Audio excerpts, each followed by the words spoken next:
So, yeah, something that my teacher uh, told us. So this last retreat, this metta retreat we did in October, something that I check every day now in this age of social media and rage bait and people at each other's throats.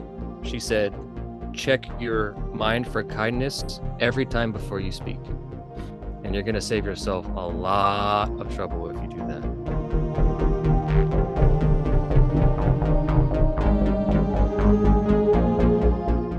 All right, John Meeker, thank you so much for being on the show. It is great to have you. You've got your cool YouTube channel there, Big Dharma, and it seems like it's like a spirituality minimalist, kind of YouTube channel. But maybe you can do a better job of kind of like letting our audience know a little bit more about who you are and what Big Dharma is all about. Okay, yeah, sure. So, yeah, my name is John Meeker. I've been practicing meditation for 15 years now. Um, a few years ago, so like the definitive moment in my adult life was I became a caregiver at 27 when my mom had a stroke and she became disabled and totally dependent on us. And then what she was living with her husband. He was becoming abusive, so it wasn't safe for her. So I took over, and I was still getting my engineering degree at the time. So she moved in with me, and it became like a crisis immediately. Um, Luckily, by that time, I had been practicing meditation for a few years, so I had a little bit of a base to work off of. But then I ratcheted up my practice, so I was meditating an hour a day, and then over time, it was like 2 or 3 hours a day, and then over time, my sisters like moved out, started their own families. We became sufficient to the point where I could move out, and it was like, what am I going to do next? Like, what's my next move, kind of thing. But before that, a few years ago, I had gone on a retreat. I'd never been on a retreat before, and I it was just a mind shattering experience. To where it was like, oh my God, like this stuff that I thought was could be real is all real. And I started my YouTube channel back then as if you go all the way to way back of my videos, like 2 or 3 years ago, it was like a caregiving slash mindfulness channel because I just wanted to be like, oh, this now that I have this tool, my tool belt, I want to share it with other people who might need that tool, meditation and mindfulness. And then I put some videos up. They did okay, but it wasn't like I didn't know how to make YouTube videos or anything like that. And then what happened later on is about a year ago, year and a half ago, um, like my sister and her husband have great jobs. I have a good job now. So it was like, okay, we can afford to move her into a facility now. So we did. And then I was like, what's my next step going to be after this? And I work as an engineer. I was working in Silicon Valley. I wasn't super stoked about going back. I may be going back now, but at the time I was like, okay, what am I going to do? So I bought this van. I'm inside a van right now. I bought this van and I was like, I'm going to document my travels, but then try to put everything through the lens of like a spiritual perspective, like how I'm practicing with this and how this reflects on different. So I practice Buddhism, so it's different Buddhist teachings.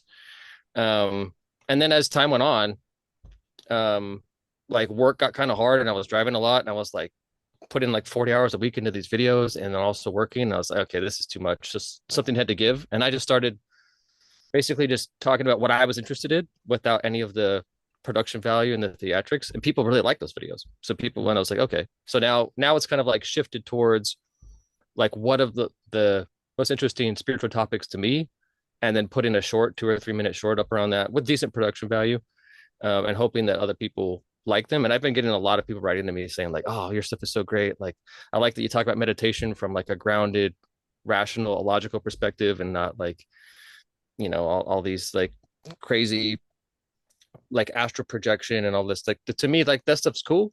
And like my teacher, if you told her like I astral project, she'd be like, did you learn anything from that? Like, like what?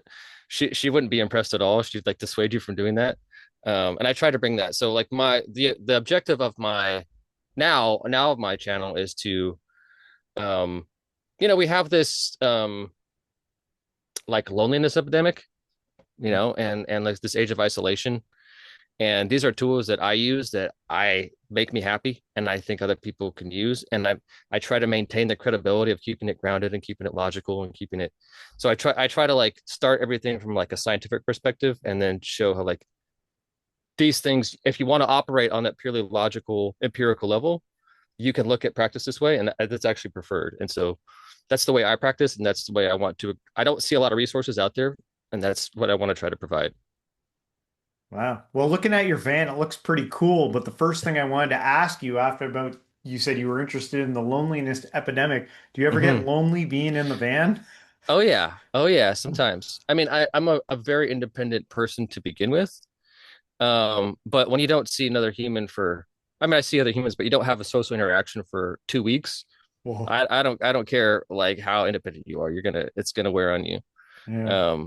And that was like during that time when I was doing all that work, and I was just like, oh man, this is too much. I gotta find community, whether it's on the road or whether it's in person. So that's why I'm back in California, where I'm from. Starting to figure out like what's that going to look like moving forward. But yeah, definitely, there's lonely moments, but there's awesome moments too. You can't separate the two. Uh, Like I have some like mind blowing moments just of nature and you go 5 minutes off the freeway. I'm sure it's probably the same in Canada, and you're just like in this incredible place that I might have driven by 50, 60 times before, but never seen because I was just on my way to the next place. And, you know, and this thing, my bed's right here. So I have direct access to it. So it's a give and take. You have really intense sort of like introspection driven by loneliness and that side, but then that sort of blossoms into like mind blowing nature, independence, insights that you wouldn't have had otherwise. So it's a double edged sword. yeah, that's what I was thinking. I was thinking about the double-edged sword thing because every now and then I come across like true hermits, like stuff on Uh the huh. internet where it'll be some guy that's lived up in the wilderness by himself. And I Mm-hmm. think my conclusion's similar to yours. Like I kind of hope that you come across other van lifers every now and then, and you guys are people who live on the road. And I wonder if one day you're like, someday I'll probably dig my roots in somewhere or something like that, and that you have a community through the online and everything like that.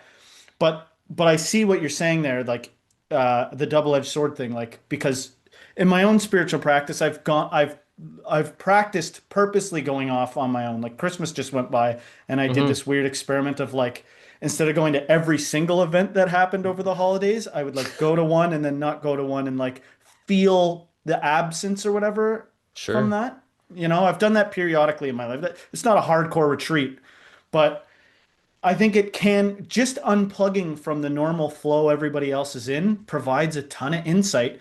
But at the end of the Totally. day, as humans, we like physiologically need each other. You Right. know what I mean? So even if, you know what I mean, it can nourish you probably just to go in and to a store and interact with the cashier a little bit. I hope Absolutely. And I I'm do not that. being inappropriate here, but Not at all. Not at all. yeah, And it's funny running into other. So I do run into a lot of other people on the road. They're typically much older retirees, or yeah. there's like I remember in Nebraska, there's like a lot of Germans that like older Germans that are there's a highway you can drive that goes all the way from um like Boston all the way to California or something, like not nonstop break. And there's people doing that. But it's funny, like there's been a 4 or 5 times where like older lonely women have like come on to me.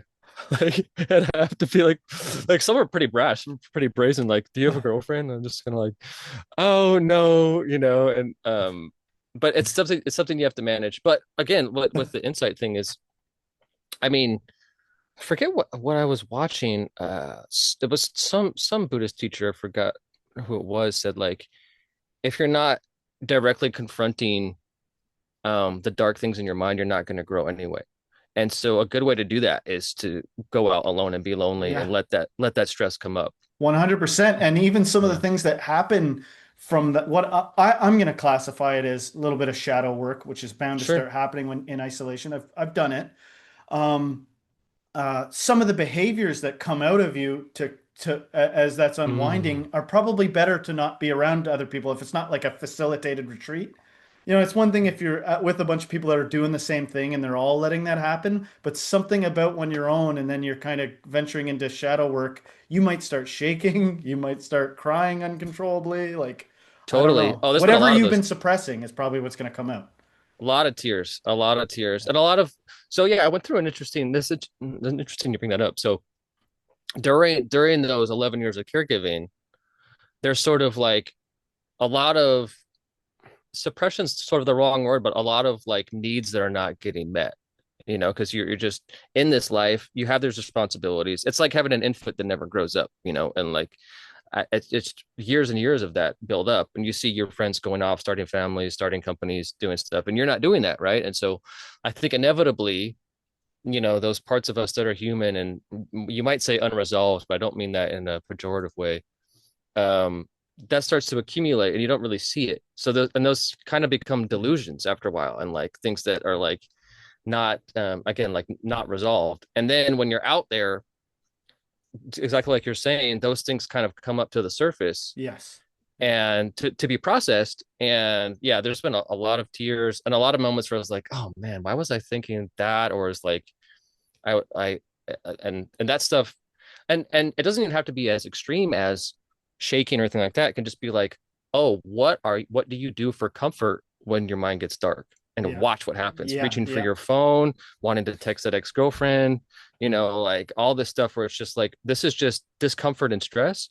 Yeah. But the mind are we habitually, even like you go to the bathroom, you can't afford to be bored for 30 seconds. You take your phone in there. You know what I mean? Yeah. Like that kind of stuff. And you don't see it unless you're exposing your mind to scary stuff that's down there. And it's accelerated too. There's more and more of it, Absolutely. man. It's like when Yeah. like I think we forget like just 20 years ago how, it wasn't you had to go to a TV to watch a TV. It wasn't on in your hand 24/7. Yeah. Like and it's like wow. I wonder like where do you see this going? Where what do you especially with AI and everything now too? Like what like Yeah. where are we headed with this? It's a good question. I mean, so some a bright spot that's come out of this that I wasn't really expecting. So I avoided, especially during those caregiving years, I avoided social media like the plague because I knew the instant that I opened it up, it's going to be this person got married, this person sold their company, this person had this awesome trip. And so my perception of like Instagram and TikTok was like this sort of toxic comparison environment, which if you use it a certain way, it is. But what I've seen with my TikTok is I'm making like awesome friends. Like I'm using I don't really Mm, browse on it. mhm. I just like will put a video up and people reach out to me and be like, "Hey, I like your stuff." And it's sort of like this one of my intentions with this content is to sort of get away. I'm trying to avoid as much as possible and being indulgent in terms of like showing off and making people envious and things of that nature. And I going back to what we are talking about before we came on is like I think people are sick of this, man. People are getting sick of living a virtual life that they don't like. I don't. I think we're in a kind of very scary tailspin as a culture, and I'm not seeing an end to it. I think things are getting worse, and I'm just doing my best to give people like, hey, things are going down the drain, things are circling the drain. But if you can maintain a perspective, if you can train your perspective to see things clearly, you can get through it. We can get through it as a culture. But I agree with you, man. It's scary having, and it's also scary how many like, especially here in the U.S., you have poor families, people that can't afford childcare, and all they do, they just give their kid an iPad, and then they become like stuck with this mindset of needing the iPad for security or for comfort. Mm. And there's going to be a generation of people that are hitting our culture that have been conditioned in this way. And it's scary, man. On a personal level, I don't know much else you can do than just be kind and prepare and try to practice for it and do the best you can. I But think I totally a go ahead. possible thing that might sorry if No, I'm I done. You jump can go in ahead. here. I think like a possible thing that may happen is that yeah, for some people it'll get worse and it's a real circle in the drain situation for like a lot of different things. Hmm. But like all that time on the phone, also they would come across you, or they come across friggin' a clip of Osho saying something that clicks. Like I think there's opportunity with all this access Right. to phones that opens windows that somebody otherwise would have had to like go to a library and find. I just see this like sort of homeostatic nature to reality. Like things seem Mm, to like they get crazy and then they balance out to a certain degree, you know? the ebb and flow. Yeah, I saw an interesting clip, I don't know, from a congressman. It might have been this morning or yesterday, talking about the printing press and how apparently right after I didn't know this, apparently right after the printing press came out, like a bunch of wars started because the information got out there immediately. Yeah. So the initial injection of the printing press was you might say a sort of destructive sort of event. Um, and it could be like you're alluding to, it could be we're in that part of the process with this transition. Yeah.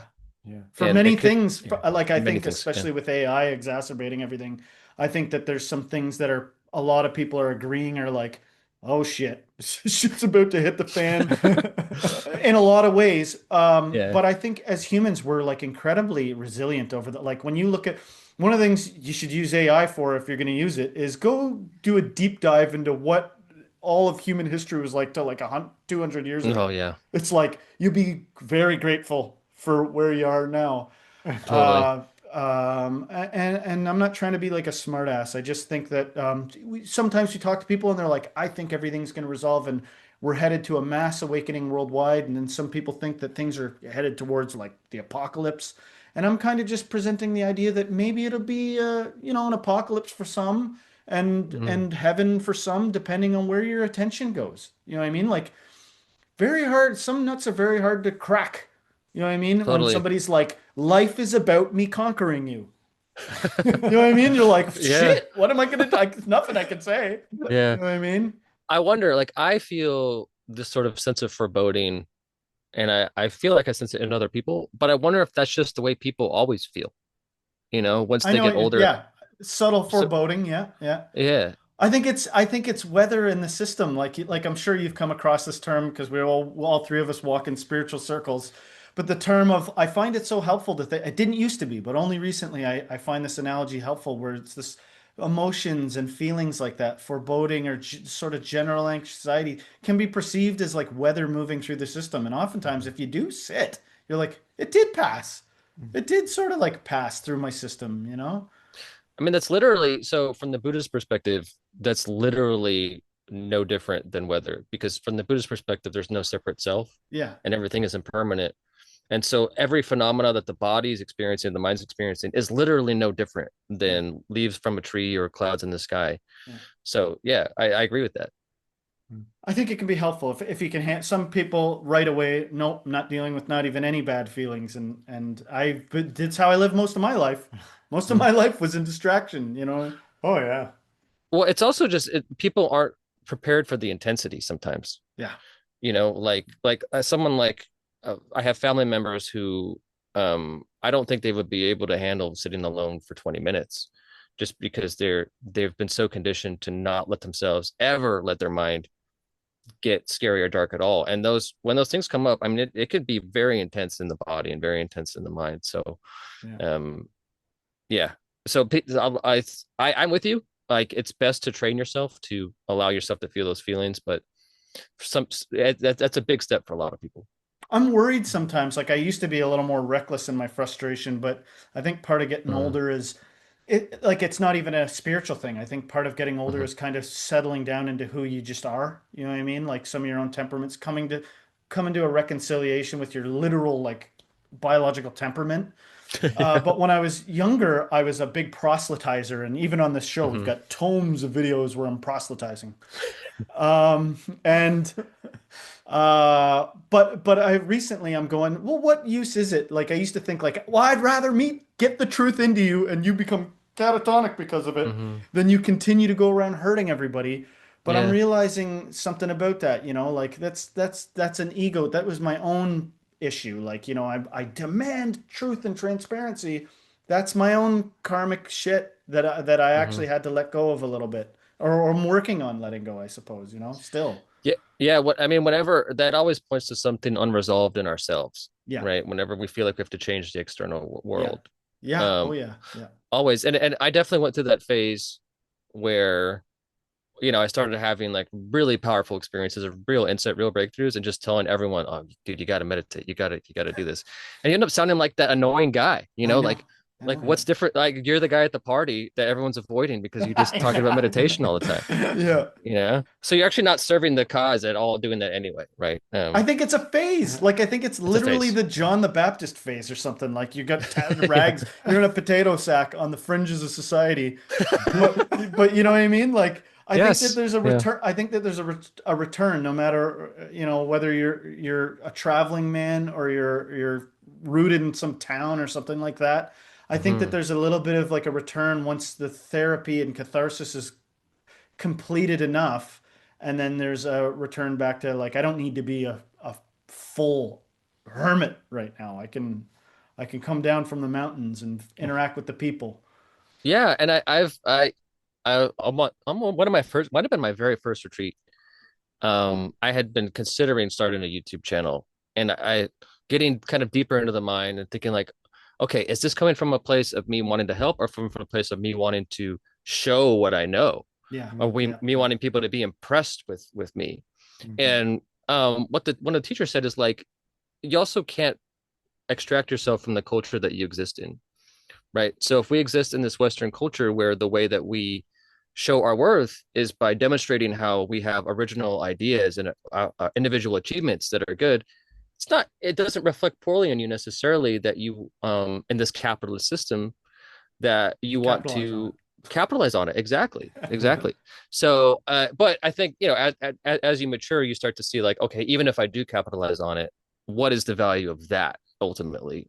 And Yeah. it's some temporary thing that doesn't matter anyway. So Well, you eventually bring you get, up, yeah, no, you bring up a good point though, but it's like, how far? Because one of the things we talk a lot about on our channel is like the mhm, competitive nature of things, right? sure. And it's like, it seems to be like on one hand, it has allowed humanity to achieve so many things, our competitive nature. And then on the other end of things, it's caused so much pain, neglecting the needs of others while Hmm. we strive, for some ultimate image of what we think we should be, to society. So what do we do? What do we do with this competitive drive within us? Or how do we Mm. supposed to manage this? It's a good question. I mean, even it's I think for one thing, when I see it in myself, I just try to laugh at it. Like I actually went through a phase, my first few retreats where I was just like competitively meditating, Yeah. like being the first person to sit and the last person to get up when the bell Yeah. rings, like that kind of thing. Yeah. It's so Um, silly, but we've all it's been there. I I think. know, I know. Yeah.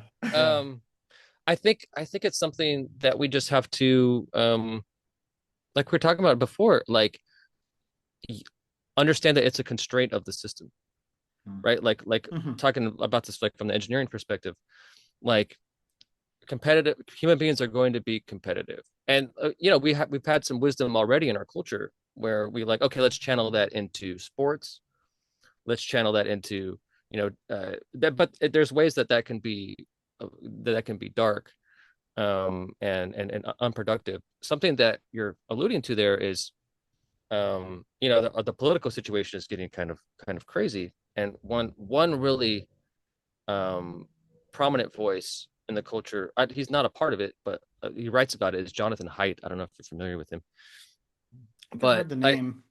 I go. So I used to go to my meditation center here in Sacramento, Buddhist Insight Center. Um, and after the election, there was just like it's a very like Western Buddhism is probably 85-90% like pretty liberal leftist kind of people. Um, and so some of the teachers were very upset for months after the election. Um, and one of the teachers had one whole talk about how we're experiencing like I forget what she called it, moral injury or something, and what the Buddha said about moral injury. And one of the guys in the group um, spoke up and was like, I don't think it's appropriate that we only hear one political voice in the Sangha. Yeah. And she agreed. And one thing that I've been reflecting on is sort of the immune system of like the political side, where it's like the wisdom of conservatives is that order is very hard to achieve. Human beings are sort of flawed, and we need to compensate for that with Yeah. systems. Yeah. And then the wisdom of the left is, okay, these systems don't work for everybody. People are getting left behind. We don't all start at the same place. We got to try new stuff. So I see it as sort of a symbiotic relationship where Yeah. the left is injecting new ideas, for example, injecting Buddhism and yoga and Eastern philosophy, like, hey, these things work really well. Let's try them out. And then, but you have to be prepared for a lot of those things to not work, and you have to be humble about that. So you have to like Yeah. also compensate for um, when things are not going to work. So I think we lose perspective. There's duality. There's a yin and yang. We can't get too heavy on one side or the other. Yeah. Feels like the scale's so off kilter with liberalism and conservative because I hear exactly what you're saying. It seems like every time it shifts to the next side, it's getting higher and higher and higher. Every time it's going, it's like, what's happening? Yeah. It's like, Eh, what about the center? yeah. And it's, but the weird thing is, right? The weird thing is like you walk around, if I walk around town here, it's a college town, but it's a kind of conservative area. Everyone I talk to is friendly and nice and reasonable. And then I get on my phone and everyone is extreme. Yeah. And it's like, how is this happening? You know, it just I don't fully understand it yet. Um, but yes, I think everybody wants balance, but somehow we're not finding it.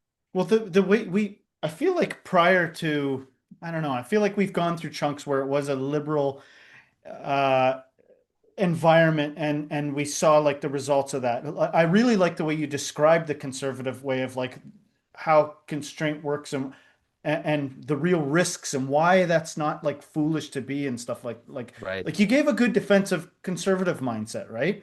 Right. And I'm not a liberal and I'm not a conservative. I don't think I kind of like the idea of seeing both and yeah, they can go out of whack. So many things go out of whack and then kind of return and then go way historically. You know, we've got things where one regime or another has gone crazy.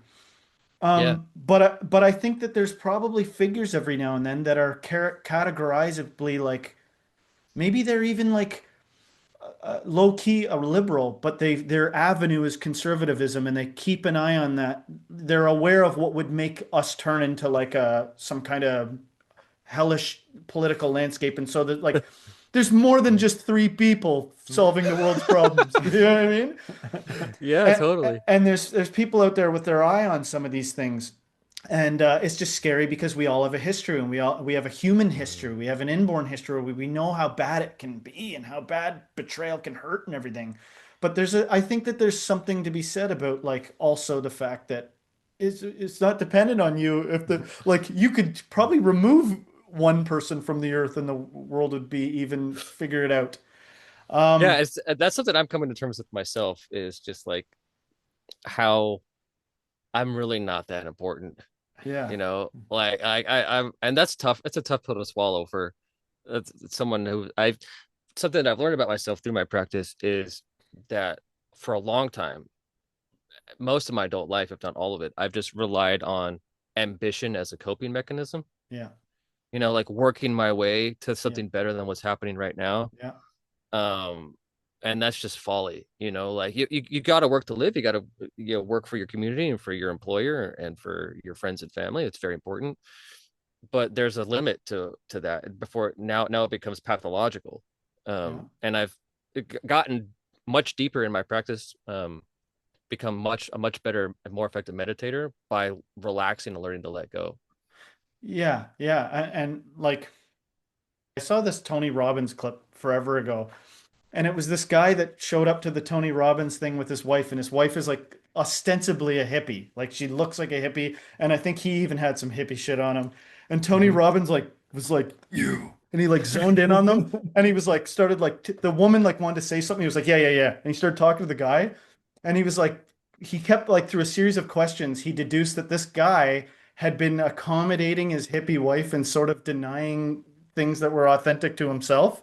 And so he was like, Tony Robbins was like, once there was this little lion cub, and the lion cub lost its way, and next thing it knew, it was surrounded by a bunch of sheep, and so it adopted the mannerisms of the sheep, and it started to blight and blah and do what the sheeps do. And then an old lion came through and said, "What are you doing?" And it was like all I could do was go, "Bah, I'm a sheep or whatever." And so the old lion took it to a puddle of water or some water, and he was like, "Look at you, you're a lion now, roar!" And Tony Robbins got the guy to roar, and he was like, Oh, that's "Ah!" cool. And it was this kind of like reclaiming of a totally different energy that this guy had been Hmm. suppressing, and it was like making him visibly meek. You know what I mean? And Sure. he embodied back this vitality. And I think Hmm. from a certain perspective, whether it's liberal or conservative or competitive versus aloof or whatever the hell it is, there's a way of looking at things soundly and groundedly and be like, oh, I see what people are up to. I see some of the patterns that fall through and the function of a lot of these different things. Like, who's the best person to control, to protect us from psychopaths? You know what I mean? Are the Care Yeah. Bears? Or like somebody that Right. knows how to take down an animal, you know what I mean? And it doesn't mean we can't make the system better and Sure. develop systems to accommodate these things and figure out where to healthily corral all that energy. But I wanted to touch back on that. I had that story in my head about Tony Robbins because I loved that at the time. You know what I mean? Like this guy like shaking off his hippie shit and like I'm a man, God damn it. You know what I mean? And that's not Yeah. everybody. That's not everybody's story. Like some people's story is you've been pretending to be aggressive when really your heart is one of like receptivity and softness or something like that, or somewhere in the middle, or you know what I mean? And so momentarily, maybe that guy walked around with a little bit of an exaggerated male ego, but in the end, maybe he balanced out and had an equanimity of male, female, or whatever energy going on. Hmm. Some A sort of balance balance. happened in the end. Like Hmm. even the extreme things seem to happen for some purpose that settles down in the end into like a new result. Yeah, I like that. I like that. I think something that happened in our culture. I was talking, so I took a trip up to Washington a few months ago. That's where I grew up near the border of Canada. And my uncle and my dad are both pretty hippie boomers. Um, and something that like I don't think maybe has occurred to that generation is that they have been in power now for like 30 or 40 years, right? And like Mm. they came of age in the 60s and 70s where there was like this movement towards the feminine, this movement away from these rigid structures, Yeah. towards being more inclusive, towards be more adaptive to um people that are less fortunate, or towards women, people that don't have opportunities. And I think a lot of them have don't understand like the world they grew up in is long gone, long gone. And so a lot of there's I think for a lot of them there's still sort of this boogeyman of like this this church going guy that might march with the KKK at night and is like oppressing people and wants Jim Crow laws back and stuff. And I think no one in the younger generations, oh, they all find that disgusting. And I think part this story just reminded me of that because it just is a reminder like the culture we live in, there's stuff happening that's invisible to us. Mhm. And if for this particular person, um he might be running with his wife's crew that are all very involved in a particular way of seeing the world from a hippie feminine perspective. um and he might just be conditioned like that. And so I Mhm. I, I try to remind people all the time, like, we have no idea, like, another culture sees us, they see something very differently than we see ourselves, Yeah. and having a fixed view on anything is not going to help. Yeah. Mm. Yeah. Uh, And like I just want to be clear about some things like I think there's some real concerns right now in the political landscape and with the wars going on. Like I'm not pro war. I think there's got to be a better solution than even what seems to be beyond the reach of like the UN. Man, UN can't do anything. You know what I mean? Like that it's mhm. too small of a war or something like that. I don't know a ton about this stuff, but when it Me either. enters my field, I'm like, I don't think that's okay. Just to me, we got to be better than like children blasted out of their homes. Like that's, but I'm not negating the forces and the stuff that's been driving humanity for thousands of years. Like real drives within us. Like I'm not like Hmm. seeking some overnight magical cure to that. I think it's like understanding could be helpful for all of us if it abounds, you know what I mean? Yes. Um, and Yeah. and um, and yeah, I just think different people clearly carve out unique paths for themselves, like distinct paths, you know? Like not everybody's suitable to the same thing. I remember at one point Hmm. they were talking about with the police in our area, they were talking about more distinct roles for cops. So instead of having the same highway officer that pulls you over, you know what I mean? Showing up to like a sensitive domestic situation, you know what I mean? Right. Like maybe this guy's best for kicking doors in or with, you know what I mean? Like Sure. raids, There's but value that's to not that. Yeah. necessarily the same guy that's good for Right. dealing with something that requires some gentleness. I don't know. I'm not trying to judge uh, the way police Sure. do things, but I'm saying that I think that we can't ignore the reality of things, which is sometimes when I get the vibe of like the aging hippie or something like that, that's got like Trump, what do they call it? Trump dementia? What is it? Derangement Trump syndrome. derangement syndrome. Trump derangement. Like TDS. Yeah. Trump's a real thing. He's a real thing, and I do think that we all got to like do, you know, understand this and deal with it. Hopefully, there's some people around that can keep things in control. But at the end of the day, like, what really does put food on the table globally? What Right. really is making it possible for some people to live high on the hog and some people to not? And is there a way we can? It's already pretty remarkable how much of the world's hunger we've obliterated when you look at human history. Like most of human history, from what I've seen, was like most people were starving. There's like a really small percentage of people that weren't like almost starving to death. And then we've, for the most part, covered world hunger. That's huge. You know what It I mean? I is. don't know all the things. Somebody in the comments might be like, "What are you talking about?" But I get the sense that we've come a long way in a lot of different ways. And let's just not ruin it by going too crazy. Yeah. Let's still be keep in mind people are different. They have different temperaments and different jobs they're good at, and not to negate that. If you go to somebody that's by their nature competitive and aggressive and you just tell them they're wrong for being that way, even at all, You're that wrong. seems like Yeah. you could damage them. Like you might make them go Totally. crazy, you know?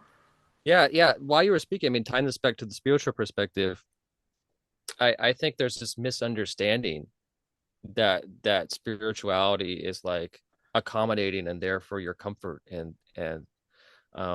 is sort of like because it's associated with hippies and associated with like LSD and things like that, that it's by its nature this sort of like kind of flowery thing. And you know, I've practiced with monastics and they are hardcore. They sleep on the ground. Mm, They get up at yeah. 5 a.m. They eat once a day. They sit for hours and hours and hours. Like there's nothing like soft about that at all. Hmm. And I think people kind of get so I totally agree in that I think our associations with perhaps masculinity or order and structure and aggression, I think they've gotten a little bit too stigmatized. Um, and I mean I think spirituality is at least for me, it's the way of balancing, you know. And there are certain states you can get, certain states of mind you can get into where there's no gender there. It's just like perception, This you is a know. game. This is a game, and It's the we're all game. seem to be playing it because Game. I can Yeah. think of how it could go wrong if like we're like, well, we don't like what the big bad meanie did when when he was out of control and unchecked. But it's like Mm, some serious things can go wrong if things are overly sentimental and like overly like naive to what the right. world is like too. Like we're kind of beating a dead horse now, Yeah. but but but you know what I mean? Like I think we're all kind of Yeah. advocates for some kind of clear-headed balance here. Seems I like am. to me. Yeah. Yeah. And I don't even classify myself as my enemy. Like I don't see myself as the same type of aggressor that I might be criticizing or something like that, or defending even. Like it's Mm, like I'm not defending it so that I can go off and be that way. I get irritated sometimes when somebody's like overly machismo, like when somebody's clearly like found their thing and now they're belittling people for not being like mm. them. You know what I mean? Like, come Yes. on, what's your problem? Just be 6'4" and have a head that looks like a block. What's your problem? You know what I mean? Like I'm not into that either. Sure. Yeah. I had something I wanted to ask you. Just to Sure. transition here, I don't want to forget the point. In your story, you were talking. You had this thing where you were talking about how up and you went to this retreat, and up until Hmm. that moment, like you had some ideas about the spirituality thing and meditation, and then all of a sudden there was a shift in you where it Hmm. became like, oh, this is way more real than I thought it was. And I was hoping that maybe you could talk about that point. Oh, I would love to. I would love to. I mean, that's sort of been the defining moment, like even more so than caregiving in my life so far. There's a before that retreat and after that retreat.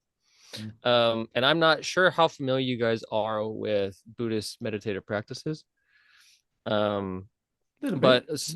but but so we generally in Buddhism we have two different practices or types of practice. We have concentration practice, also called samatha, which is where you're just getting the one pointed focus of mind, where everything aligns around a single point of focus. Everything else kind of disappears. And then you have insight practice, where you use the mind that's been supple and trained to then investigate reality. And those insight practices are the ones that eventually lead to nirvana and liberation. Well, um, so there's these types of practice called jhana meditation, Jhana, jhana, um, which are concentration practices where the mind becomes so focused. It's called a meditative absorption, where your mind gets absorbed into its object, where like the body disappears, sense of space disappears, time disappears, and it's associated with just transcendental bliss and just overwhelming bliss. And really, what's happening is the mind is just shedding all of the things that are not the self, and seeing that clearly. And so I went on this retreat, and I was in like a super bad place mentally. Actually, I think a month before that, 6 weeks before that. So I was reading this book, Mastering the Core Teachings of the Buddha by Daniel Ingram. Um, we can talk about I have some reservations about recommending it, but we can talk about. But one thing that he mentioned in this book was it's better if you have a serious practice. He would recommend actually, let's say you have 2 hours a day to dedicate to practice. He would say it's more effective to practice a half hour a day and then go on retreat for a month or 2 weeks than to practice 2 hours a day, because you get that concentrated um, effect. And on retreat, what happens is you don't make eye contact with people, you don't talk to people. Everything is silent. You eat meditatively and slowly. You're mindful. You walk. So if you count eating and walking, you're basically meditating almost all day, 14 hours a day. And the conditions are perfect for meditation. Sounds like Vipassana. Yeah, well, so the place I went to was called Spirit Rock, which is an insight meditation. But Vipassana is the Pali word for insight. Mm. So you might be referring to like the Goenka Yeah, yeah. 10-day retreats, and those are sort of like a by donation free version. What their practices there are very specific. Like you don't move for however long you sit, 2 hours, whatever it is. And then I think you do 3 days of breath meditation and then 7 days of body scan meditation in those ones. Um, uh, uh, the retreat experience is the same. It's just the practices are sort of different. Um, but so I went on this retreat and I had read about these jhana absorptions where it's like ego death kind of things. And they said the best place to do this is on retreat. So I said, okay, I'm going to try to do this. And so we were doing loving kindness meditation, metta meditation. And before I start that, I made one short clip up on TikTok about something that was maybe the most transformative part of that experience. Maybe I'm exaggerating, but I the first night that you get there to the retreat, you come in and you pick your spot in the hall. There's about 100 places you can sit. And the first night the teachers come in and there's this welcoming ceremony where they welcome you and they're like, we don't care what your background is, we don't care what you've done in your life, what color your skin is, if you grew up rich or poor, you are welcome here.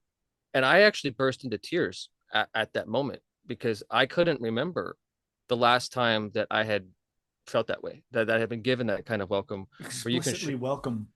show up as you are without having to perform at all. In fact, we don't want you to perform. We want you to just be who you are.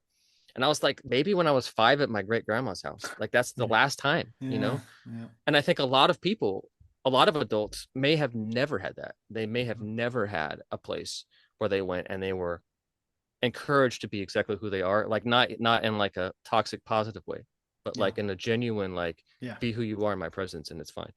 So we're meditating all of this time, and then like 2 or 3 days in, I'm doing metta meditation, and I'm trying to remember the instructions for doing these jhana practices, and I'm meditating, and I just like there's this shoop, and I just go into this place, and they're just my body's just exploding with radiating with bliss and joy. And I'm like, oh, maybe this is it.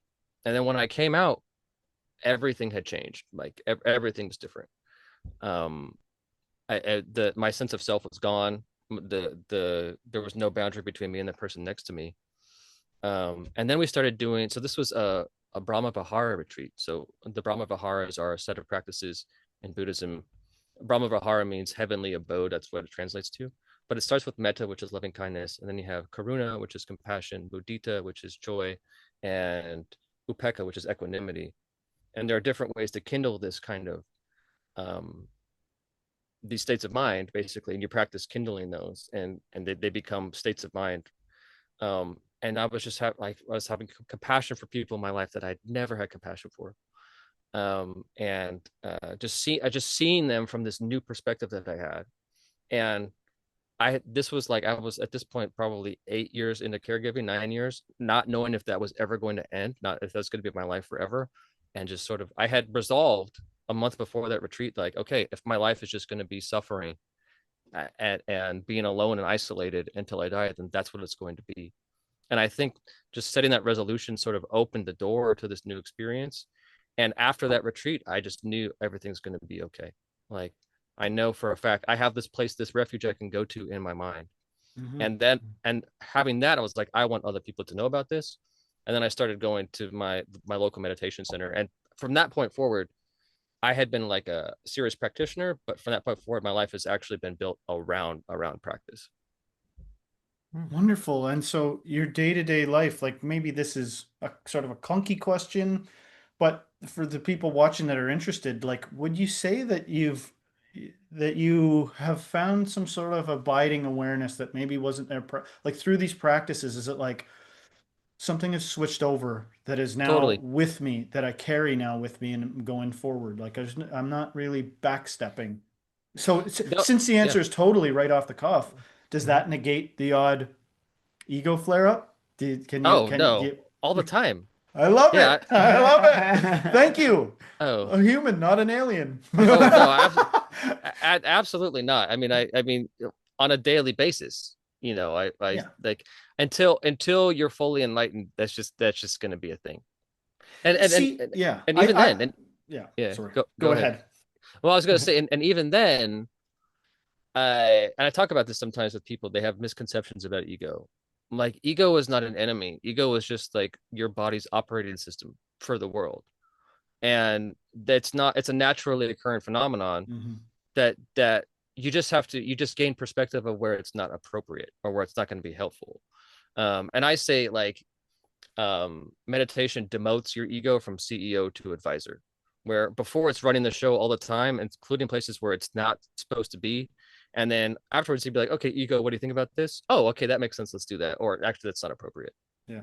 Yeah, and I think that there's probably like good reasons why it doesn't always get communicated the way you said it, but we're here to be a little do what we want punk fringe. And even if we leave the path of like, what masters know how to like the steps to lead people through, I think some people out there need to hear that even after an awakening experience and even after a sort of abiding like a decentralized ego state where it's like the ego's not the CEO anymore. It's still there, like a personality or Totally. whatever. But I see these clusters of thoughts and I'm less reactive and I'm not sitting around in torment the way I once was and like absolutely driven and puppeteered towards distraction the way I once was. But I think that if that's not good enough for the listener, I've also heard it could get deeper. That you literally can, over years, it's like, yeah, maybe there'll be some leftover reactivity, or you'll be pulled into some kind of thought thing, and you'll be like, what am I doing? The CEO is like, got behind the boss's desk again. He's got his feet on that thing. You know what I mean? Like, oh, but I also learned that it can deepen and then actually maybe return to sort of what you talked about at that retreat where it's like, whoa, my field of interpretation of the things around me is that I'm there's no separation from the people, which I Mhm. would assume is very synonymous with high empathy, high compassion and empathy type feelings, but Totally, I don't really absolutely. know. I mean, people have described, so the practice I was doing is called metta, and people have described it as basically like being on MDMA. And Yeah. I would agree with that assessment. And a couple of things there. So the abiding awareness is not an addition.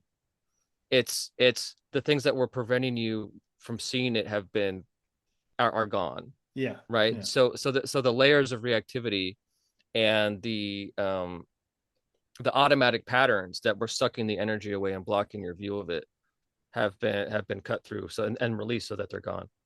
So it's just basically like whereas before your mind would automatically jump from thought to thought and clank grab onto things, you just that process just gets diminished over time. Now going back to the reactivity thing, um my teacher is Shyla Catherine, and she's amazing.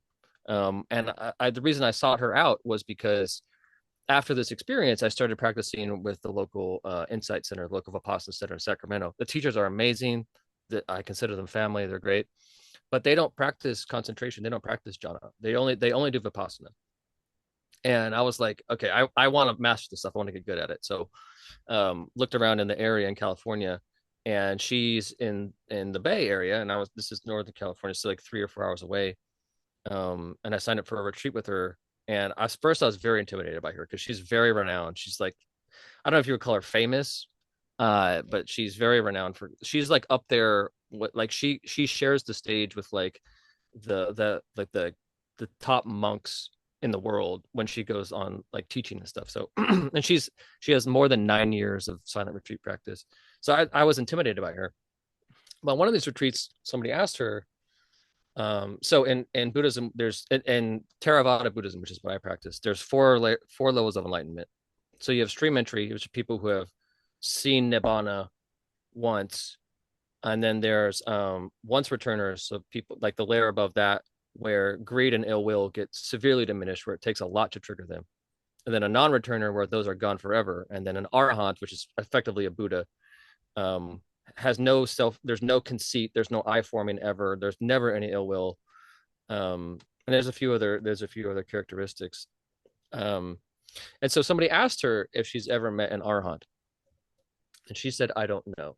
And bear in mind, she's been taught by like people that if they're not fully enlightened, then nobody is kind of Mm-hmm. thing. Mm-hmm. And the reason she says she doesn't know is because when she was in training with Pa'ak Sayadaw, who's as far as I know, like the most rigorous meditator in the world in terms of his systems, and she was taught by him. Um, so she was one of the first, if not the first, Westerner to complete his training that he teaches to his monastics in Burma. Um, that first Westerner, and she said, so when you're reporting to Pa'ak, you're just telling him your experiences, and then if you've had a nibbana or nirvana experience, he just tells you, okay, the only way you know now is to watch the defilements. So, and it's kind of a punitive word, but a defilement in Buddhism, it's basically just uh, a part of the mind that is creating distortions, which create the suffering. And so, if you're getting triggered, that's because it's triggering a defilement in the mind. That's basically Mm-hmm. causing you to act out, causing reactivity. Mm-hmm. And she said, you know, she was just being frank. Like, I think I've been at the second stage of enlightenment for a few years, but every now and then something will trigger me, and I'm like, damn, I guess I wasn't at that level. I guess I wasn't that far. And she said that it's unwise. For one thing, monastics in Buddhism are not they're not allowed to claim any level of enlightenment to lay people, to outsiders. They can to each other just because they have to. Um, so like if a monk claims any level of enlightenment, then they get disrobed, so they can't continue. And I think that's a good rule. But basically, like they don't ever claim this rule is in place, so um you can never really claim a level of enlightenment because you don't know what triggers you're going to encounter. You don't know if that Hmm. reactivity is ever going to be triggered, and you don't know until you die. So Hmm. it's best to just I've had some really embarrassing moments with her where I asked her if like, was this nirvana, was, and she was just like, don't ask that question. Yeah. But basically, like, I've that's something I had trouble letting go of, was like, I have this Western mindset and I have this ambitious mind that's seeking comfort and security through achievement, and that's something you have to let go of. And so I've gotten better at it now, of just like letting her. I just report to her, I let her guide me, and I don't think, I'm not a stream enter. I haven't hit that first stage yet, but the reactivity has definitely decreased. Where it's definitely, there's things I'm like, oh, that used to trigger me, and it doesn't, and it won't ever.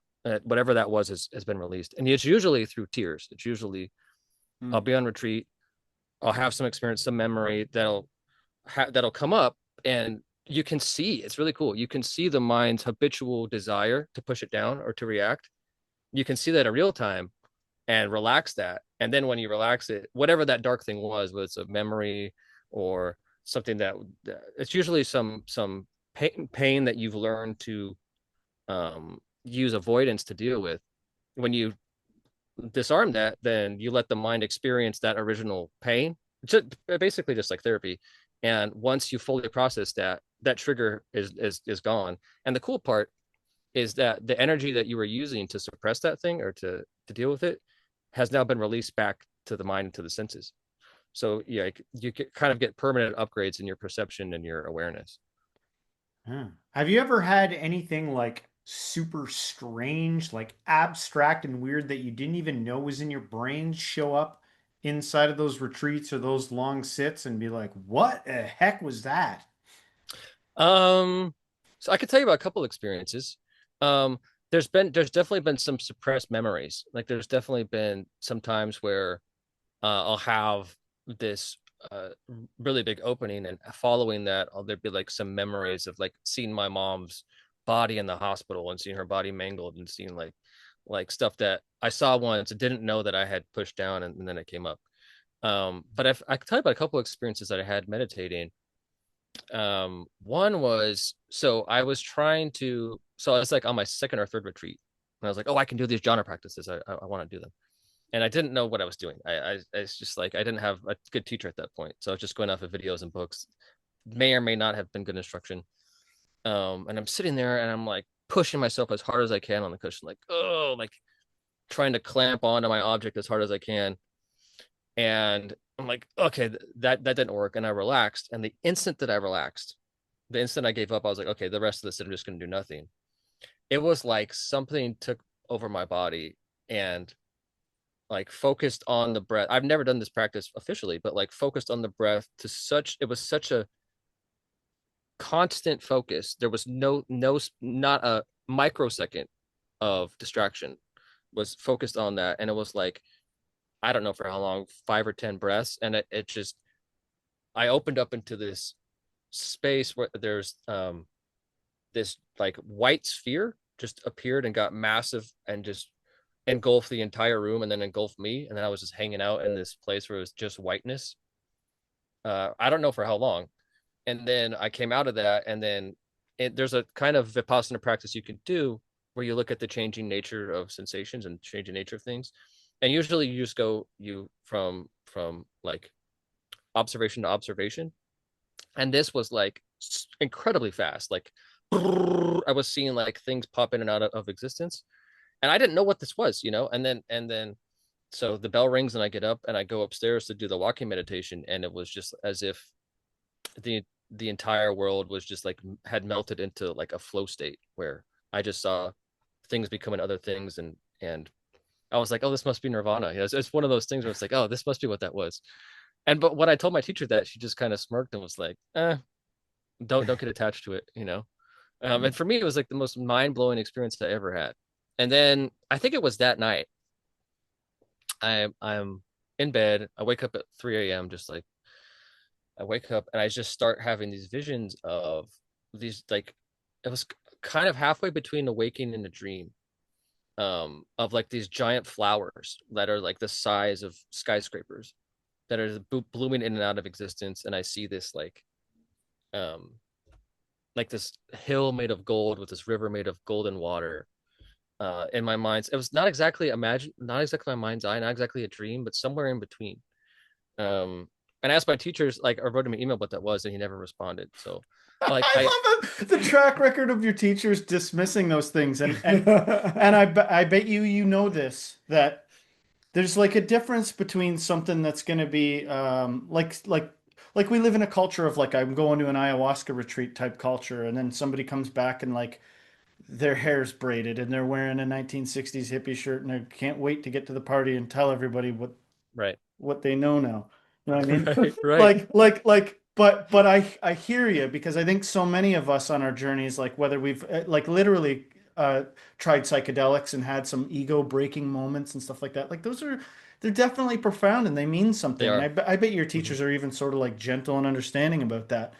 Totally. But I think of all the things that have to come together for like the like converge for like a teacher that you're talking about. I was interested in when you were describing the levels, you know what I mean? Hmm. And she was like, I don't even know if I've even met one like that. Hmm. And think about like what a teacher has to be. Like by nature, by character, they're kind of charismatic. Oh, interesting. Hmm. They're charismatic, so they're a stage dwelling creature where they everybody looking at them. Right, right. They're insulated, I bet you, a lot of the time. It's not like, you know what I mean? Like, I'm not saying a garbage man can't be enlightened. I'm not saying a soldier can't be, like, I'm not saying that, but I'm saying the effect is different when you've got someone who, like, primarily people are like coming to with their questions and they're insulated. And when they do sit among people, it's on a stage with everybody looking up at them. It Hmm. just does matter. You know what I mean? I think Totally. it gets overlooked. So I actually think it's important, even if it like disgusts teacher, to hear people like the students actually getting together and talking. I really hope that it's comforting to someone that I think certain things have to be in place. You can definitely access this stuff. You know it, and I For think sure. we kind of know it, that you can access awareness.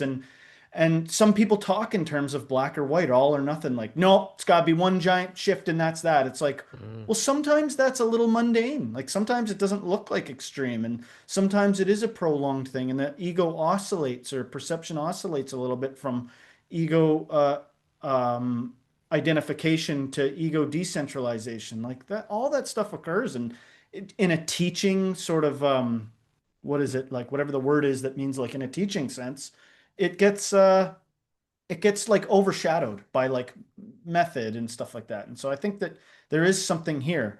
And that you not ought not feel bad if you don't share the same qualities as the person that's like been nominated to be the glowing angel one that everybody like holds in the separate thing. We're on the ground, man. We got to go deal with nasty people that are good. Like they won't let you Mm. go until you've signaled to them that you're screwed up too.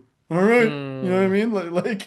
You know what I mean? Like some people, like Yeah. literally, they don't understand you if you don't play a little bit of the game, and that it can feel like you're taking a step backwards, but you're really not. You know, it's just circumstance Yeah, I sometimes. think I mean the reason that they do it is totally because the instant that you say you had the experience, the ego is going to claim that.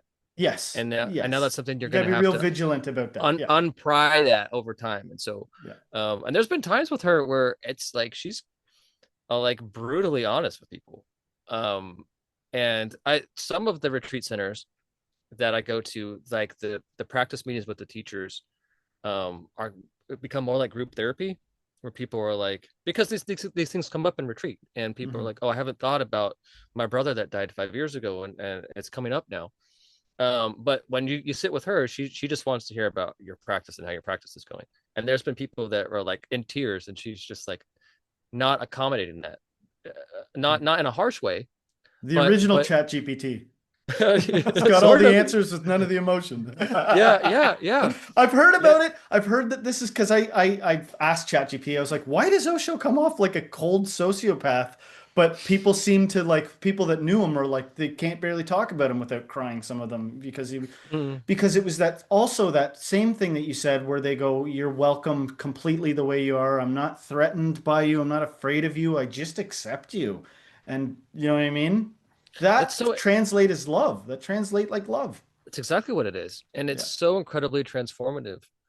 And one of the things that I've come to realize what love is just the perception of self and other disappearing, and that can happen in many different ways, right? When a mother loves their child, they don't perceive the child as separate from themselves, and that's Mm. really what the love is. Hmm. And what's interesting, if you think about it, is that um all that's happening in that is just a shift in perception, right? It's just that's her baby. She might like the neighbor's baby, she might have care for, but she doesn't love the baby the same way. But if you think about it, that's just some circuit in the brain or the mind or the nervous system that's been activated.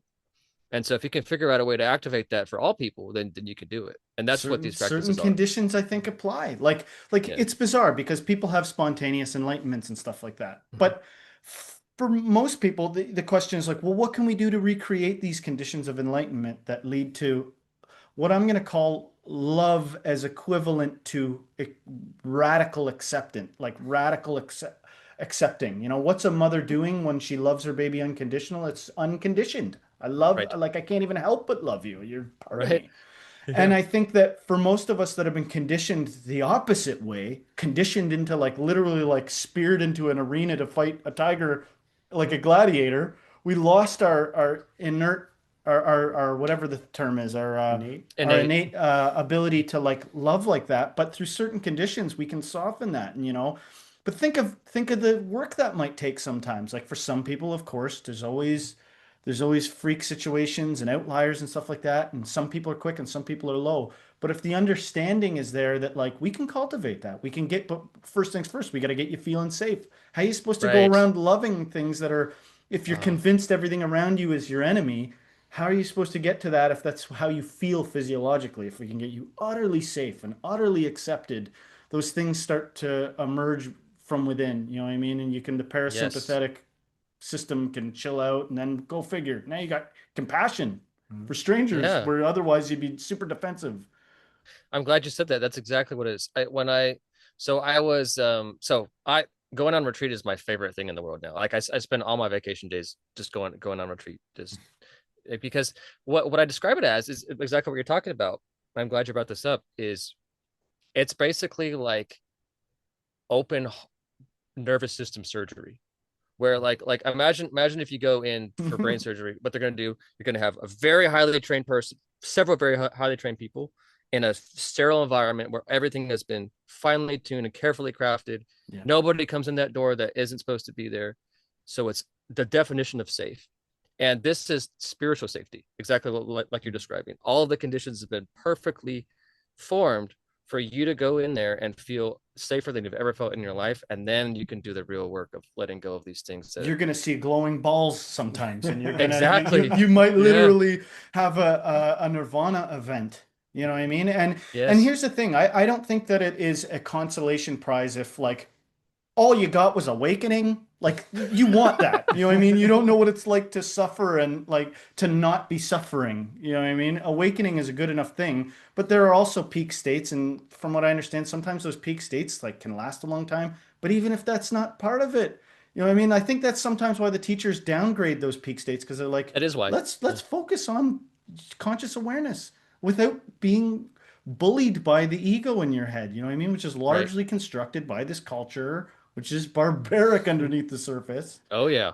Super Yeah. barbaric. Is Yeah. there is there like a starter beginner ground for people out there? Like I know retreats can sometimes be intimidating, intense, and someone who's new to spirituality or Mhm. meditation and the things that we're talking about might be like, I'm not really ready for like a retreat. I'm not leaving my family, but what would you suggest for the newbies out there who are like they've accidentally stumbled across this video and they're hearing about this stuff for the first time? What do you say to those people?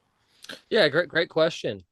Um, so as far as starting a practice goes, um, like me, I kind of sampled a bunch of stuff until I found something that worked, you know. Even just sitting quietly for a half hour, that's 90% of the work. Just and once you get used to doing that and get that in the habit and see what happens to the mind, then you can start doing more definitive practices. But I would say, I mean, I waited way too long to start practicing with other people. I Mm, tried a couple of different places, and I waited too long. Um, I mean, I was living in Sacramento. We have one here in Chico. If you don't feel too intimidated, go. I would recommend going to your local meditation center, um, and trying it out and talking to the people there. The reason I say that is a lot of these places, like this one here and the one in Sacramento, there's one here in Nevada City Mountain Stream. The first thing you could dip your toe into is a day long retreat where you mm, get there at 8 or 9 and you meditate until you're in silence until 4 or 5, and you get a taste of it.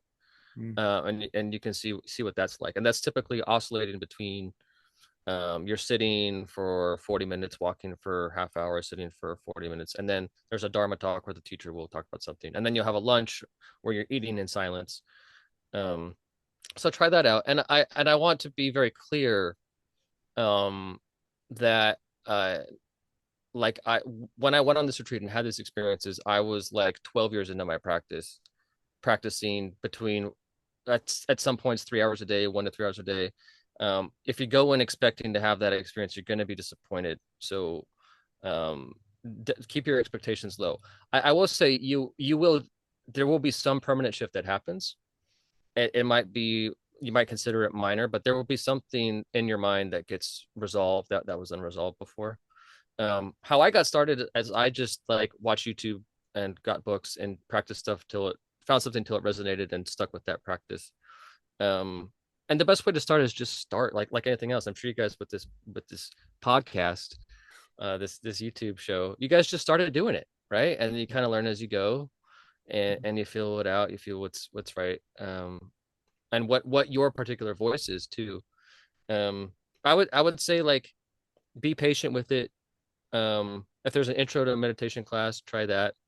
Um, and I don't be I have friends that are afraid to go on retreat, and it's don't be afraid.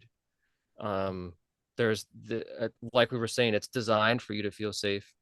Um, and scary stuff is going to come up, and that's exactly the reason why we make it feel safe, because the scary stuff comes up, you see that it can't hurt you, you befriend it, and then it passes, and then you learn, then that becomes a skill that you take with you. yeah, yeah, and I mean, I feel like it bears saying something like know what kind of retreat you're getting into because you might Mm. accidentally go to someone where it's like hardcore, you know what I Oh mean? yeah, But yeah, like that's its own thing. I'm not trying to diss yeah. that or something, but know what you're getting into because I've never been to a retreat like that, but I have spent a long time on my own in meditation and been met with people outside of my solitude that are quick to like be compassionate and understanding and not going to judge me. And Mm-hmm. to me, that I don't know, on a personal level, that's effective.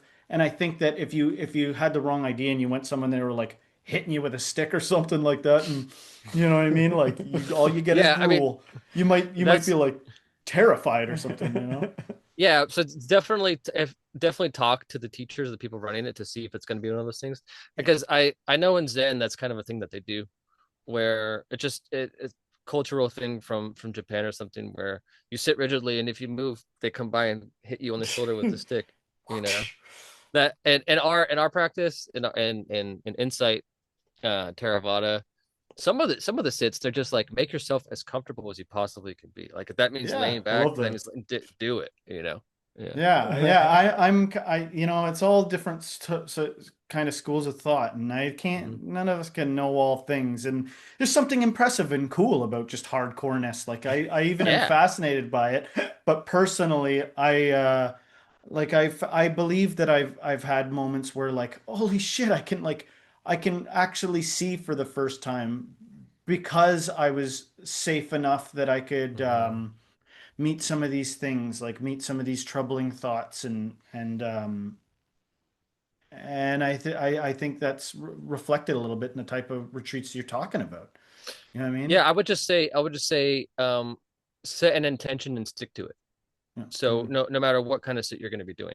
So I mean, some of my teacher has done like sits where she sat 8 hours overnight and didn't move on purpose, just to because that's going to produce a certain kind of experience, which will have a certain kind of Yes. Yeah, insight yeah, to it. yeah. Oh yeah, for sure. Like that you learn a lot, I think, with something like that. Like that's ingredients for something powerful.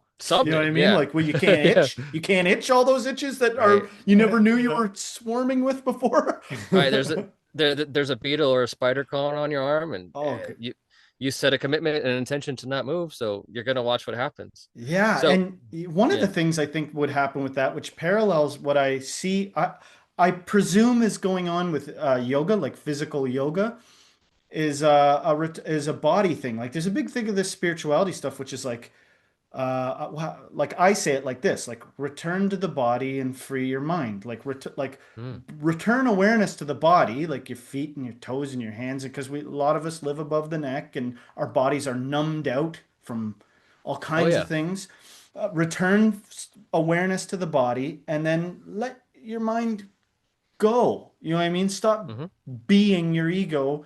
You know what I mean? And some of that is just stuff that takes time sometimes. I think sometimes hearing a bunch of people that are awakened to actually talk about it at length, you can all of a sudden you'll be like, wait a sec. What, are you telling me it's as simple as like just start seeing without being stuck to my thoughts? And then you do it and you're like, it can't be that simple. But then you, oh yeah.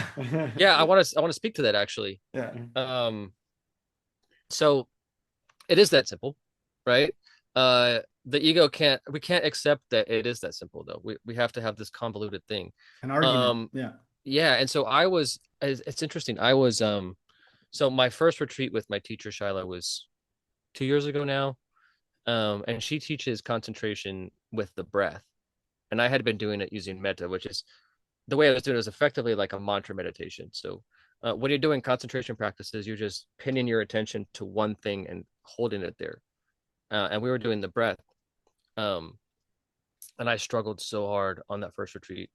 I told her one of the days I was like, "This has been my worst day on retreat ever," and she laughed, um, because I couldn't focus on my breath without controlling it. I would get close and like a concentration's building, but then my mind would like grasp onto it and the energy would die. And I had to spend uh most of that retreat, seven it was a 10-day retreat, maybe 7 days, teaching myself to just let my body relax when I'm breathing and I put my attention on the breath to not control it. And what's interesting is underneath that was like a desire to control the breath was a desire to control life, and Mm-hmm. it was the same thing. And when I let that go, like really dark memories came to the surface. But coming tying that into what you were saying about it being that simple, so I didn't do very well on that retreat, and then I went on another retreat at a different retreat center and practiced the same thing. And I'm trying to focus on the breath and I'm trying to be um but I'm having trouble either relaxing completely with no effort or grabbing and having too much effort, and I'm not able to find this middle ground. Like I can't balance it, and that's where it has to be. We have what's described as right effort in Buddhism, which is effortless effort. It's really like effort that's um independent of the ego, that's not ego based. And I was just one of the days I was like 3 or 4 days in, I was just sitting there and I was had my blanket on me and I was just like, oh, this is nice. And I just spontaneously went into this one of these absorptions called jhana. Like, and this was the second one. So there's four, and this was the second one, which is characterized by like not so much bliss and rapture, but just like a really chilled out like body feeling. And so I was like, whoa, what was that? How did that happen? Like I wasn't trying at all. This thing just happened. But I still didn't have the skill to do it at will. So I was like, what's going on? And then so over the next couple of days, I was playing around with this and I discovered that if I just hold the breath like I'm holding a baby bird, like with love and joy and curiosity and not pushing it all, but just accepting the breath as it is with joy and with Yeah. love, immediately the concentration gets really strong. And within minutes, I'm in the absorption. Some of And those so tactics have to be like some of them, a part of them might be giving you an extreme duty or whatever, giving you an extreme practice so that by contrast, the natural one is observed. Like, you know what I mean? Like maybe you couldn't otherwise hold your breath like that baby bird that you hold gently if it wasn't contrasted against what you observed in a dedicated breath Oh, holding or right, something like exactly. that. Yeah, Yeah. totally, totally. Um, and the thing is, there isn't any reason. There's no reason to not do that with everything, right? There's no reason for me to hold this mouse with anything but joy and compassion. There's nothing serving anything other than that, right? In this conversation, holding you with joy and compassion, holding you with joy and compassion. And so, to tie the story up, I go back to the bench, and I'm like, okay, I'm just gonna hold it gently. And then I saw the mind like habitually pushing, and I'm like, no, let's bring it back. Let's just let this be what it is. And it was just that simple. It really was just that simple of holding the breath gently like a baby bird. And that's all you have to do. And I had this realization where there was like another 20, 30 minutes of tears, where the thing that was preventing me from doing that all along was me not accepting that I'm worthy of love just as I am. And I have to go out and get it. And this is like the physical experiential embodiment of that understanding, is if I just hold myself, hold my breath, hold myself with joy and love and compassion, then these states of mind that I'm trying to chase just I think the Dalai Lama said, like, happiness, you can't find it, but if you just relax, it's like a bird and it'll come and land on your shoulder. And If that's you sort can of what it's relax, like. there's a real mind body thing going on there. You know what I mean? Yeah. Like I hate to sound like a broken record, but so many people I think are like maybe their image of relaxing is a Corona on a beach, and so they're Mm-hmm, like, mm-hmm. I've got it. I feel It's good, everyone. By the way, it's an indulgence. Yeah. right? But it's like almost robotic. It's like now truly go and lie down and see what is your mind gonna let you just do it? Is your Yeah. body gonna just let you do it? And Right. a weird thing I think can happen, and I'm curious to see your take on this, is my interpretation of pain lately. You know what I mean? Especially if the ego is wound way down and abs exited the room or something like that, and there's sort of like awareness, and you're sitting there with your body, and you'll be like, huh, like my legs hurt, but it's not like even a problem that they hurt. You know what I Mm. mean? Like it's not like something I got to claw my way away from. And I think so many things people would be surprised to know are not a problem at all, or even something that you could look with mild fascination and it's not a problem when you orient correctly. Yeah, totally, totally. There, I mean, you've probably seen those photos of that monk that burned himself alive, right, in Yeah, protest. So it was on the cover of the that's Rage Against the Machine that's album, hardcore. Yeah.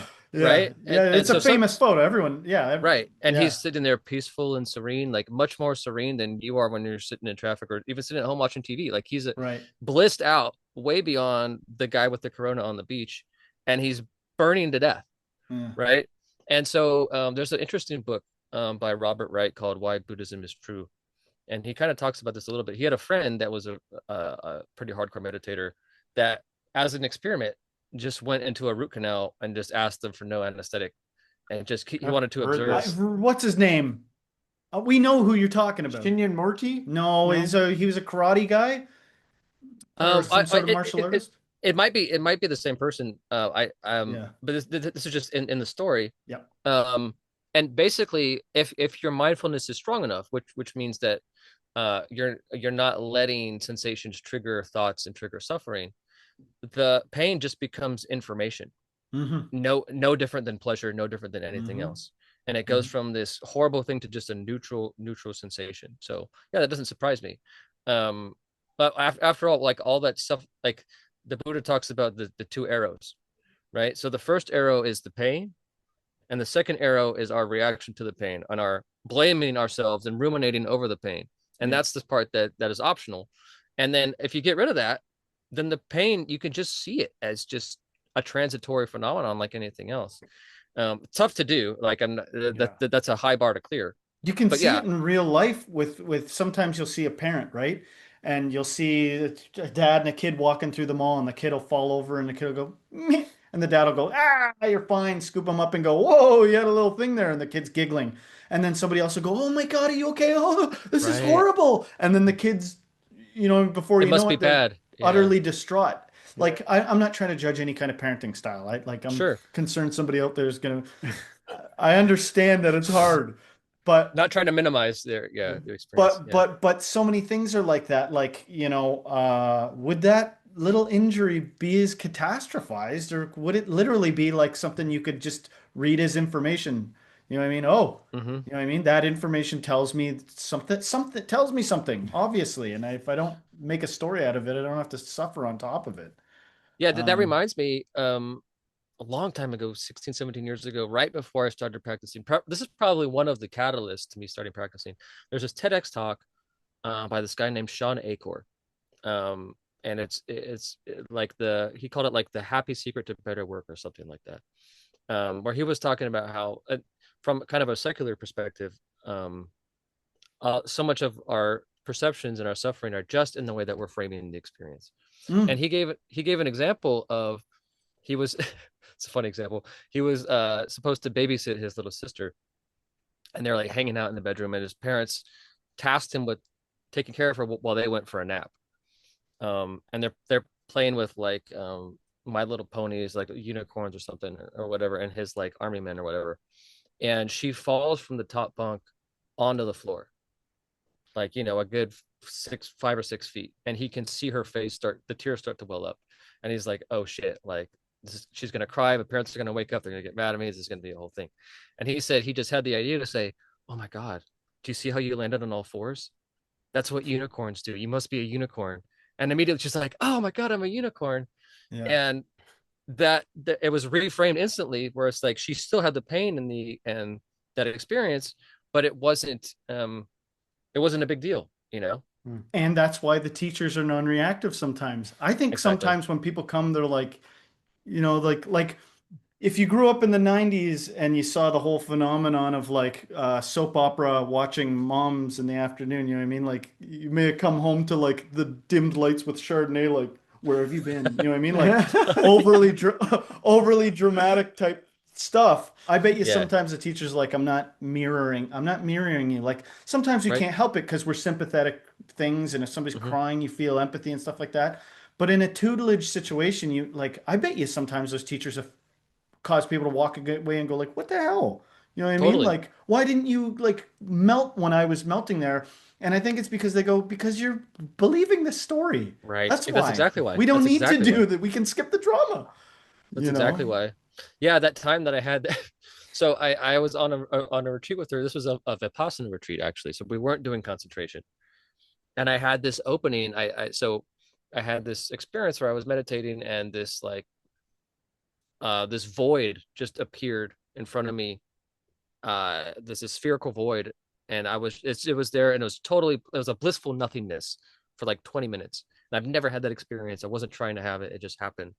And we were doing Vipassana, and these things lead to nirvana. So it's like, maybe this was nirvana. So I'm scared to ask her.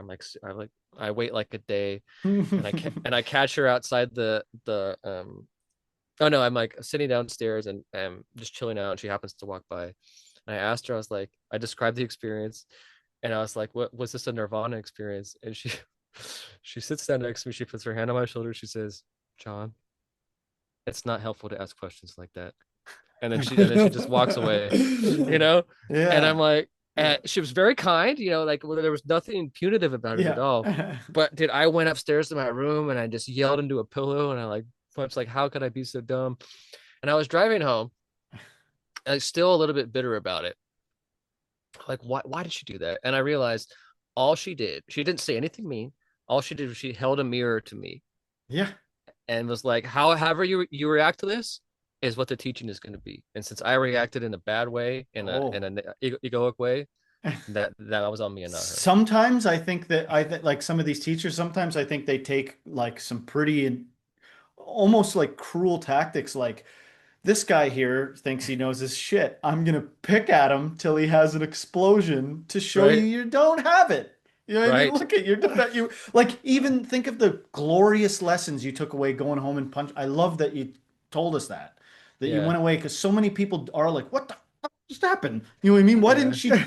she say welcome number two? You Yeah. Why did graduated. she validate Why me? didn't she Yeah. boast? Why didn't she inflate my ego? And you Right. got the wonderful gift of going, and I feel like we've met people that did that to me that were like, I'm not going to give you what your ego is looking for here, which is Right? inflation. You know what I mean? Exactly, exactly. And And it would only be suffering anyway. That inflated ego is going to pop, and it's going to be require all this energy to even hold together, even though it's a friggin' illusion. right. And after I understood what it was, I was like, I respected her way, way, way more. Yeah. And also I realized like this is how you know that these teachings and this teacher are legit, because instead of indulging that and having me feel good in the moment, she's like, you're not, I'm gonna let you feel good until you complete this journey. And Hmm. I'm not gonna do anything that's gonna prevent you from doing that. And if I indulge you in this, then that's gonna be something you're gonna have to unlearn. And I don't want to waste your time with that, you know? So I And by then you'll meet her as a peer, and there'll be nothing even needed to say, probably. Yeah. right. Well, and thinking about this too is like, if that really was Nirvana, I really was enlightened, and if she said that to me, I wouldn't have been offended. I wouldn't have been hurt in the least. Yeah. Right. So the fact that I reacted that way is just evidence that like, okay, you got a lot more work to do. Yeah, yeah. You I know, think this stuff is going to spread. I honestly mm-hmm, think there's going to be more of it. And one of the things that I think is going to grow is science on the like observatory science from people becoming this way.